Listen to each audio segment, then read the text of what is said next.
Yes, tuangalie kuna tukio ambalo lilitokea jana kwenye dabi ambalo ilikuwa clear penalty ambayo Yanga ilitakiwa wadhawadiwe.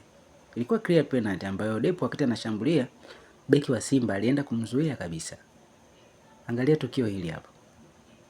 Hili hapa mpira huo hapo tayari Depo ameshauwini mpira huo. Ameshauwini na beki wa Simba anaenda namzuia usoni. Hiyo hapo clear penalty kabisa ndani ya box.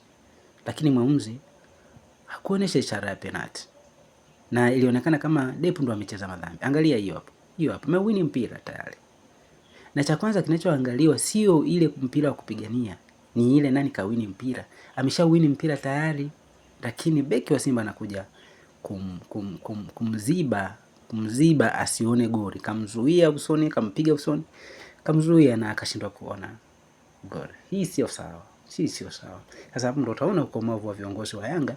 Usikiwa kilalamika kokote. Ni kwa nini? Ni kwa sababu wameshazoea fulani kudhulumiwa. Hii sio mechi ya kwanza. Ni mechi nyingi sana ambazo Yanga wanadhulumiwa kwa nafasi kama hizi hapa. Lakini actually mimi niwapongeze viongozi wa Yanga ambao wana ukomavu sana. Sio rahisi kukuta wanalalamika vitu kama hivi hapa. Wao wanachukulia wanasema okay, let it be. Lakini ingekuwa wale wenzetu tungesikia huko wanatishia waamuzi. Mara watatuona ujinga wetu.